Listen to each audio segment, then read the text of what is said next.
Et si l'évolution, genre de la plus simple petite amibe jusqu'au cerveau humain, c'était au fond qu'une gigantesque mise à jour logicielle? C'est une façon assez radicale de voir les choses, ouais. Bah, en fait, l'image classique qu'on a tous de la nature, c'est un immense champ de bataille. Tu vois, des griffes, des dents, la loi du plus fort dans la jungle, la survie purement biologique, quoi.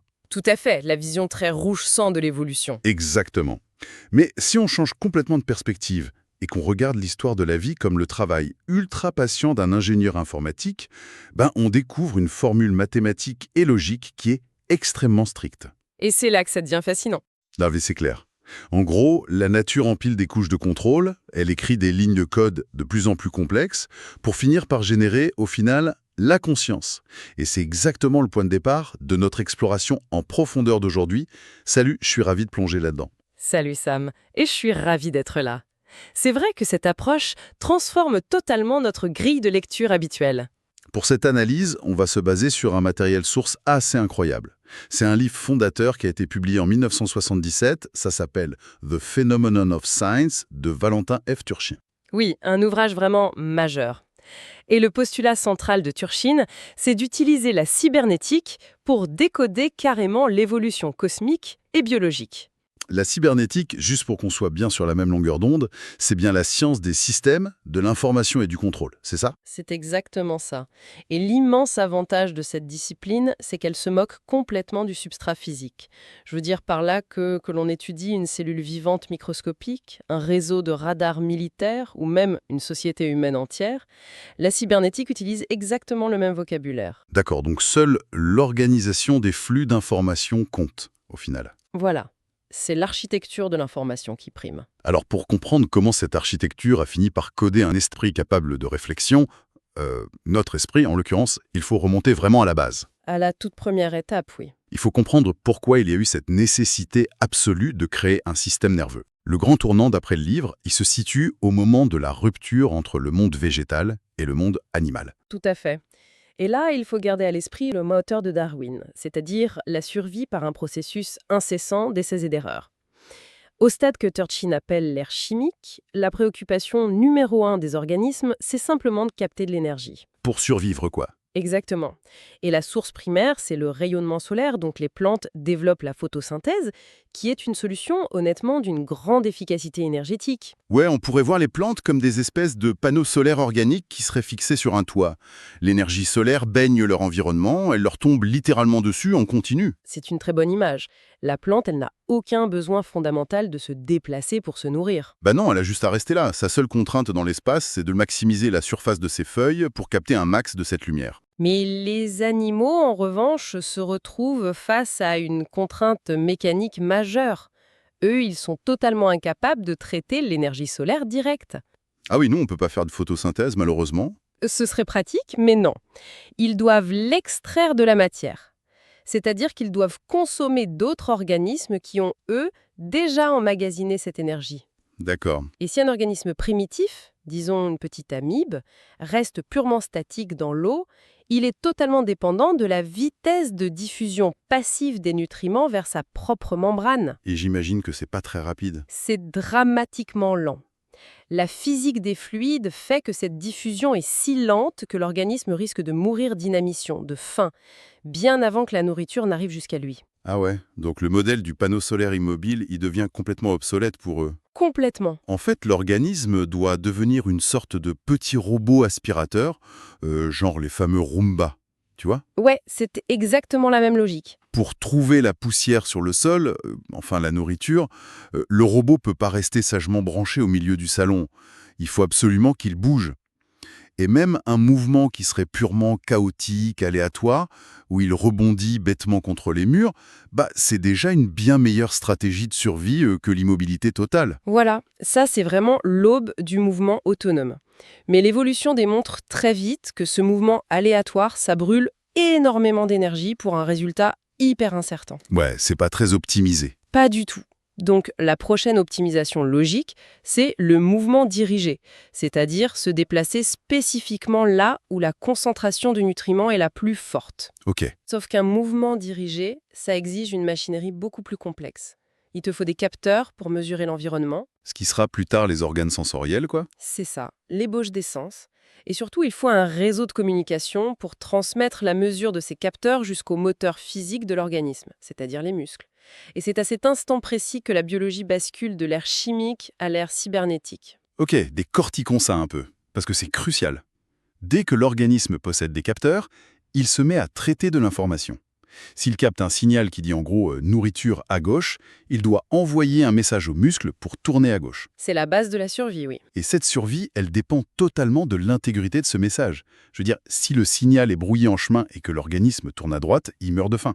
Il va dans le mur, oui. Et pour garantir cette transmission, la nature, elle aurait très bien pu utiliser des signaux électriques continus, avec des intensités qui varient, un peu comme un variateur de lumière. Mais elle a fait le choix du discret, du binaire. L'information voyage uniquement sous forme de signaux soit activés, soit au repos. Des 1 et des 0, quoi. Pourquoi cette architecture spécifique? C'est une excellente question. Turchin illustre cette nécessité avec la définition même de l'information en cybernétique. C'est l'élimination de l'incertitude.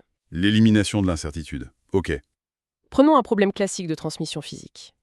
Imaginons un câble électrique de 100 km de long. Le but, c'est d'envoyer un message d'un bout à l'autre.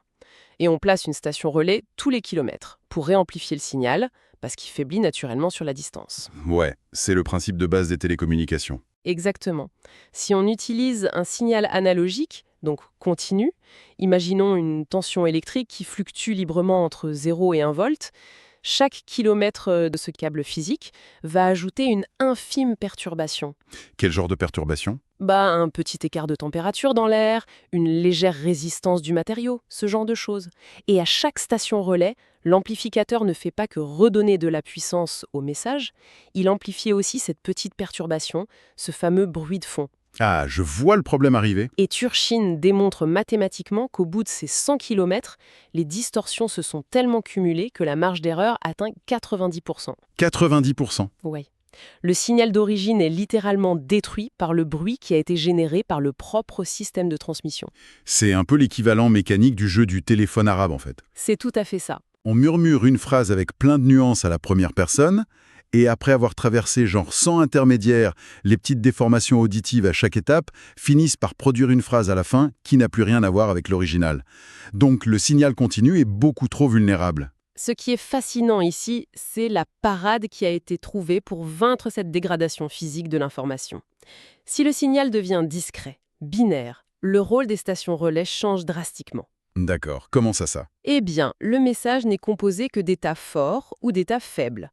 La station relais n'a plus du tout besoin d'amplifier fidèlement une fluctuation complexe. Elle applique juste une règle de seuil. Attends, j'ai besoin de bien comprendre la mécanique là. Le câble physique au fond, il reste exactement le même, non? L'écart de température, la résistance du cuivre ou je ne sais quoi, tout ça est toujours là pour perturber le signal en route. Oui, le monde physique ne change pas. Alors, pourquoi le fait d'envoyer le message en binaire, ça annulerait presque magiquement cette dégradation physique? Parce que la dégradation physique, elle ne disparaît pas, elle est évacuée à chaque étape. Je t'explique. Imaginons que le signal fort soit de 1 volt et le signal faible de 0 volt. Sur 1 km, ton signal d'1 volt se dégrade à cause de la température et il arrive à la station relais à, disons, 0,7 volts. Ok, il a perdu de la puissance. Voilà. S'il s'agissait d'un système continu, la station prendrait ce 0,7 et l'amplifierait tel quel, avec tous ses défauts. Ce qui empirerait les choses au relais suivant. Elle regarde le signal reçu, elle constate qu'il est de 0,7, donc supérieur au seuil de 0,5, et là, elle en déduit l'intention d'origine. C'était un signal fort. Et du coup, elle fait quoi? Au lieu d'amplifier le vieux signal dégradé, la station génère un tout nouveau signal parfaitement pur de 1 volt. Le bruit est nettoyé à chaque kilomètre. C'est génial. Avec ça, le taux d'erreur tombe de 90% à 0,01%. La fiabilité devient quasi absolue. Le message arrive intact. Et j'imagine que le neurone biologique, il fonctionne exactement sur ce principe, non? C'est ça. Le neurone possède un seuil d'activation ininfranchissable, la synapse. Ok, soit le potentiel électrique franchit ce seuil et le neurone fait feu en générant un tout nouveau signal pur, soit le seuil n'est pas atteint et il reste complètement silencieux. C'est du tout ou rien. Exactement. La nature a imposé ce système binaire parce qu'un réseau nerveux de milliards de connexions, comme notre futur cerveau humain, ça génère un bruit de fond thermique et chimique massif. Tu m'étonnes, avec toute cette activité. Un système nerveux qui serait continu se paralyserait lui-même sous le poids immense de ses propres erreurs d'interprétation, et ça en une fraction de seconde. La complexité cognitive exigeait la fiabilité du binaire. Et c'est là que ça devient vraiment intéressant. Parce que nos neurones, ils parlent un langage d'interrupteur. Oui ou non. 0 ou 1. Mais la réalité d'un animal, elle n'est pas du tout binaire. C'est clair. Une proie qui s'échappe, les feuilles d'un arbre, le contour flou d'un prédateur dans la pénombre, ce sont des informations d'une complexité folle. Comment un réseau nerveux qui ne connaît que le fameux on-off réussit-il à construire l'image d'un renard qui approche? L'architecture de la nature répond à ça par la création de hiérarchies de classificateurs. Des hiérarchies de classificateurs? Oui, l'information brute, qui est captée par l'œil, elle monte en entonnoir à travers différentes couches d'analyse. Par exemple, un capteur isolé sur ta rétine, il ne détecte qu'un minuscule point de lumière. Juste un pixel en gros. Voilà. Mais au niveau supérieur, un neurone spécifique va collecter les signaux de plusieurs de ces capteurs qui sont alignés pour identifier un concept plus large, une ligne. Ah d'accord, on monte en abstraction. Et un niveau encore au-dessus va agréger plusieurs de ces lignes pour percevoir un angle ou un bord en mouvement. À chaque couche du système, on supprime une quantité massive de données brutes pour ne conserver que les concepts utiles. Le matériel source cite d'ailleurs une recherche assez spectaculaire du MIT à ce sujet. C'est l'équipe de Letvin qui a travaillé sur le système visuel de la grenouille. Une expérience mythique, oui. Ils ont littéralement branché une électrode en platine microscopique directement sur le nerf optique d'une grenouille vivante pour écouter ce que l'œil disait au cerveau. Parce qu'intuitivement, nous, on s'imagine que l'œil envoie une sorte de flux vidéo continu au cerveau, un peu comme une caméra de surveillance. Mais l'expérience prouve l'inverse de manière ultra frappante. La grenouille, elle possède environ 1 million de récepteurs visuels, mais son nerf optique ne transmet aucune photographie de la réalité. Aucune. Non? Le filtre hiérarchique dont on parlait est tellement agressif que l'œil de la grenouille ne signale au cerveau que 4 catégories très précises d'événements. C'est fou. Lesquels? Le contraste soutenu, les bords convexes, les bords en mouvement et l'assombrissement soudain. Tout le reste du spectre visuel est purement et simplement effacé avant même d'atteindre le cerveau de l'animal. Ce qui explique un phénomène biologique complètement dingue que décrit Turchin. Si on place un insecte fraîchement tué, donc qui est totalement immobile, juste sous le nez d'une grenouille qui est affamée, Belle va mourir de faim. Oui, elle ne le mangera pas. Parce que l'insecte immobile ne déclenche aucun des 4 détecteurs visuels. Dans la construction de la réalité de cette grenouille, la nourriture immobile, ça n'existe pas. Elle ne le voit même pas. L'œil ne sert pas du tout à voir le monde objectivement, il sert uniquement à repérer ce qui menace la survie ou ce qui peut être mangé. C'est un filtre de survie. Et la vision humaine, j'imagine qu'elle utilise des algorithmes de filtrage assez similaires, non? Absolument. Il y a une expérience sur la stabilisation de l'image rétinienne qui le démontre très bien. Comment ça marche? Normalement, notre œil humain effectue des micro-mouvements constants, des tout petits tremblements imperceptibles. Des chercheurs ont équipé des sujets avec une lentille de contact spéciale couplée à un micro-projecteur. Ok. Ça forçait une image à rester verrouillée sur exactement la même coordonnée de la rétine. Ça neutralisait l'effet de ces micro-tremblements. Et le cerveau réagit en effaçant carrément l'image, c'est ça? Exactement. Sans le rafraîchissement constant des bords en mouvement, qui est provoqué par ces tremblements naturels de notre œil, le signal de contraste s'épuise. La vision humaine s'éteint littéralement si la cible est trop statique. C'est terrifiant dit comme ça. Mais le plus fascinant, c'est la manière dont l'image s'efface. Le livre explique que si le sujet observe un visage qui est projeté de cette manière, ça s'estompe pas doucement comme un écran qui s'éteindrait. Non, ça se déconstruit par blocs conceptuels. Ouais, c'est ça. Le nez disparaît d'un coup. Puis le profil de la joue. En fait, le système visuel se fragmente selon les lignes de fracture de sa propre hiérarchie de classificateurs. C'est parce que le cerveau n'est pas un spectateur passif, c'est un vrai simulateur. Turchin insiste beaucoup sur un principe qu'il appelle l'évocation par complément. L'évocation par complément. Si on trace quelques tirets espacés sur une feuille de papier, notre système perceptif va nous rapporter l'existence d'une ligne droite continue. Ah oui, notre cerveau bouche les trous. L'information manquante entre les tirets est purement inventée, hallucinée par notre neurologie. C'est une simple stratégie de compression de données. Calculer tous les points d'une ligne, ça demanderait beaucoup trop d'énergie. Identifier juste les points clés et halluciner le reste, c'est biologiquement beaucoup plus efficace. Donc, en résumé, on perçoit une réalité qui est lourdement éditée. Lourdement édité, oui. Bon, résumons un peu ce premier acte de l'évolution. Les organismes se mettent à bouger, ils communiquent en interne via des neurones binaires qui sont ultra fiables, et ils utilisent des filtres hiérarchiques pour extraire des concepts vitaux à partir d'une réalité complètement chaotique. C'est un bon résumé. Sauf que savoir qu'un prédateur approche, c'est une belle performance de traitement de l'information, d'accord? Mais percevoir sans agir, ça sert strictement à rien. C'est sûr que regarder le prédateur te manger, c'est pas très utile. Exactement. Alors, comment le système nerveux traduit-il cette perception hyper sophistiquée en une action complexe? Comment naît l'intention? Qu'est-ce que tout ça veut dire pour l'action? Eh bien, au tout début, la forme la plus rudimentaire de l'action, c'est le réflexe pur. Le réflexe. Prenons un organisme très simple, comme l'hydre, tu vois. C'est un minuscule tube aquatique avec des tentacules. Elle réagit par boucle directe. C'est-à-dire? Une pression physique sur un tentacule entraîne immédiatement une décharge électrique qui contracte le muscle. C'est tout. Le stimulus commande l'action de manière totalement isolée. Il n'a aucune analyse globale de la situation. Ok, c'est basique. Mais pour survivre dans un environnement qui fluctue tout le temps, l'évolution doit développer ce qu'on appelle en cybernétique la régulation. Ah, la régulation. Comment on passe d'un réflexe aveugle à la régulation, justement? La régulation, elle introduit un nouvel acteur clé dans le système nerveux, un comparateur. Un comparateur. Turchen donne un exemple très parlant. Imagine un animal marin primitif dont le métabolisme exige que l'eau soit exactement à 16 degrés Celsius pour qu'il survive. Ok, 16 degrés. Un ensemble très spécialisé de ces neurones maintient l'information 16 degrés en permanence. C'est ce qu'on appelle un état de consigne. Une sorte de cible, quoi. Voilà. Et lorsque les capteurs de sa peau signalent que l'eau environnante descend soudainement à 12 degrés, le cerveau ne déclenche pas un réflexe musculaire aveugle. Il effectue carrément une soustraction entre le signal perçu, donc 12, et l'état de consigne, 16. Et la différence entre les deux? La différence génère un signal d'erreur. Et c'est ce signal d'erreur qui déclenche la nage vers des eaux plus chaudes. Mais c'est génial, le principe est strictement identique à celui du thermostat qui contrôle le chauffage dans une maison. C'est exactement la même cybernétique, oui. Je veux dire, le thermostat contient une température cible, disons 20 degrés, il capte la température réelle de la pièce, et tant qu'il y a un décalage, un signal d'erreur, il ordonne au radiateur de chauffer. Il tourne en boucle sur lui-même, oui. Il mesure à nouveau, et au moment exact où la pièce atteint les 20 degrés, le signal d'erreur tombe à zéro et le chauffage s'arrête. Le parallèle est d'une très grande précision technique. Cette boucle, elle a d'ailleurs été formalisée par les psychologues Miller, Galanter et Pribram. Ils l'ont baptisée l'unité TOTE. TOTE, ça veut dire quoi? Test, Operate, Test, Exit. En français, tester, opérer, tester, sortir.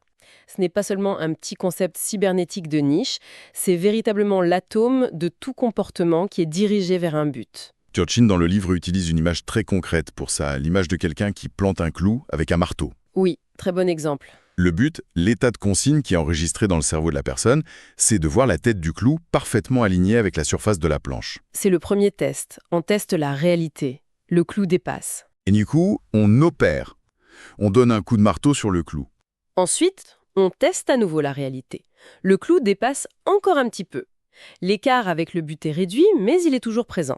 Donc on opère à nouveau. Bam, un autre coup de marteau. Nouveau test. Ça y est, le clou est enfoncé à ras. Le signal d'erreur est nul. Exit, le processus s'arrête. Et en y réfléchissant, nos journées entières sont juste des milliers de ces boucles TOTE imbriquées les uns dans les autres. Absolument. Mais si on relie ça à la vue d'ensemble de l'évolution, on réalise la condition primordiale pour que ce mécanisme existe. Laquelle? La mémoire. Oui. Sans un espace de stockage pour enregistrer et maintenir l'image du but, que ce soit la sensation des 16 degrés ou l'image mentale de notre clou enfoncé, le comparateur n'a aucune donnée de référence. Oui, il peut rien comparer. Un organisme qui est dépourvu de mémoire ne peut générer absolument aucun but. C'est fou, mais le futur de l'animal est littéralement dicté par sa capacité à enregistrer le passé. C'est puissant ça. Et la complexité ne cesse d'augmenter. Du mouvement, on passe aux neurones binaires, de la hiérarchie conceptuelle, on passe à la boucle TOT, basée sur la mémoire. En observant cette frise chronologique, on a vraiment l'impression d'assister à une succession d'inventions miraculeuses de la nature. Ça en a tout l'air, mais... Mais l'argument massu de Turchin, c'est que la nature, en fait, elle n'invente rien de nouveau. Elle utilise une seule et unique méthode de développement qu'elle répète inlassablement à chaque grand saut évolutif. C'est le cœur théorique de tout l'ouvrage, The Phenomenon of Science. C'est ce qu'il appelle la transition métasystémique. La transition métasystémique. Ok. Son idée, c'est que l'évolution intellectuelle ne procède pas du tout par création de substances nouvelles. Elle procède par restructuration hiérarchique. C'est-à-dire, quelle est la loi mécanique derrière ça? La règle est simple, un groupe de systèmes qui fonctionne déjà de manière indépendante est brusquement soumis à un niveau de contrôle supérieur. Un métaniveau émerge et prend en charge l'intégration de ces anciens systèmes. Ok, mais comment cette mécanique s'applique concrètement aux grandes étapes qu'on vient juste de décrire? C'est une réaction en chaîne. Au stade initial, le contrôle continu de la position dans l'espace génère le mouvement dirigé. C'est notre première transition. D'accord? Mais ensuite, le mouvement lui-même devient le sous-système qu'il faut encadrer. Le contrôle du mouvement donne naissance à l'irritabilité, c'est-à-dire le réseau nerveux fondamental. Attends, je dois faire une petite pause ici pour clarifier la mécanique. Comment le simple besoin de contrôler le mouvement provoque l'apparition physique d'un réseau de nerfs? J'ai un peu de mal à visualiser la causalité directe là-dedans. Si une cellule bouge déjà toute seule, pourquoi elle aurait besoin d'un nouveau système? C'est vrai que ça paraît contre-intuitif. L'enjeu apparaît vraiment avec les organismes multicellulaires. Imaginons un animal aquatique très primitif qui serait constitué de milliers de cellules dotées de petits cils pour nager. Ok, une grosse colonie de cellules. Si chaque cellule décide indépendamment de battre des cils en suivant sa propre perception locale de la nourriture. Bah ça doit être un sacré chaos. C'est ça, l'organisme entier tremble sur place, ou pire, il se déchire physiquement. La survie exige impérativement que l'organisme se déplace comme une seule entité unique. Il faut un chef d'orchestre, quoi. L'évolution résout ce chaos en faisant émerger une cellule directrice, un métasystème, dont l'unique fonction est de centraliser l'information et d'envoyer un signal de coordination massif à toutes les autres cellules motrices pour qu'elles battent ensemble. Et cette cellule directrice, c'est ça le nerf d'Achille? Cette cellule directrice et ses longs canaux de communication étendus, c'est le tout premier nerf. Le besoin de contrôle du mouvement a littéralement forcé la création du système nerveux. Ah ouais. Donc l'ancien système devient toujours la matière première du niveau suivant. Les réflexes se combinent et le contrôle supérieur de ces réflexes génère le réseau neuronal complexe, puis le contrôle de ces réactions programmées entraîne l'association, c'est-à-dire la capacité d'apprendre. Exactement. L'organisme n'est plus figé par ses gènes. Il peut programmer ses propres boucles TOT pendant sa durée de vie, comme le fameux chien de Pavlov, qui apprend à associer une cloche à son repas. C'est le parfait exemple d'association, et cela soulève une question très importante quant à l'efficacité du système global. Laquelle? Turchin postule ce qu'il nomme la loi de la croissance ramifiée de l'avant-dernier niveau. C'est un nom un peu complexe, ça? Oui, mais l'idée est brillante. L'apparition d'un nouveau niveau de contrôle supérieur permet la multiplication et la spécialisation radicale du niveau qui est situé immédiatement en dessous. D'accord. Donc, est-ce que ça veut dire que l'évolution, en fait, elle se contente toujours de nommer un nouveau manager pour superviser et optimiser les anciens employés? C'est exactement ça. Le manager crée la spécialisation. La création du poste de chef d'orchestre permet aux musiciens d'arrêter de s'inquiéter du tempo global pour se concentrer uniquement sur la virtuosité de leurs propres instruments, en fait. C'est parfaitement illustré. Dans les colonies cellulaires, sans contrôle central, chaque cellule doit un peu tout faire. Digérer, se reproduire, détecter le danger. Le fameux couteau suisse. Dès que le système nerveux central, le fameux métaniveau, s'installe, les cellules qui sont situées en dessous délèguent leur responsabilité de coordination. Ils sont libérés d'un poids. Totalement. Du coup, les cellules digestives deviennent hyper spécialisées, uniquement dans la digestion, et les cellules nerveuses elles-mêmes sacrifient toute autre fonction vitale pour devenir de purs vecteurs d'information. La transition métasystémique, c'est vraiment un moteur de spécialisation féroce. C'est impressionnant. La trajectoire qu'on vient de tracer ensemble, elle est monumentale quand on y pense. Au départ, on a une biologie hyper lente, dominée par la chimie. Ensuite, la fin force le mouvement. Le mouvement exige des capteurs. La communication des capteurs réclame la fiabilité numérique absolue des neurones binaires. Tout s'enchaîne logiquement. La main neuronale segmente la réalité en concepts utiles pour réduire l'incertitude. Ces concepts nourrissent des mémoires de but, générant des comportements en boucle. Et ce long codage cybernétique, rythmé par ces transitions métasystémiques, aboutit au cerveau humain, qui est la machine d'intégration ultime. C'est au fond un immense triomphe de l'organisation sur l'entropie. En changeant d'échelle de lecture, l'évolution se révèle non pas comme une accumulation chaotique de formes biologiques bizarres, mais bien comme l'ascension inéluctable du traitement de l'information. Et c'est précisément ce qui rend la conclusion de l'ouvrage de Valentin Turchin absolument saisissante. Ah oui, la dernière partie est vertigineuse.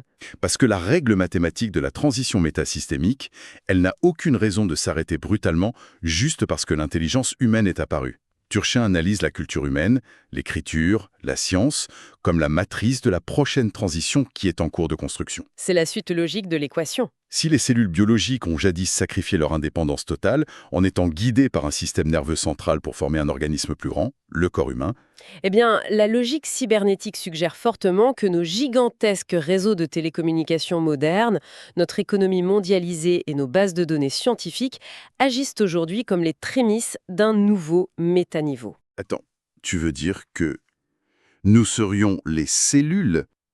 Les cerveaux humains individuels deviennent les composants discrets, les simples neurones spécialisés d'un organisme macroscopique en pleine formation, un super-être social et technologique. C'est incroyable.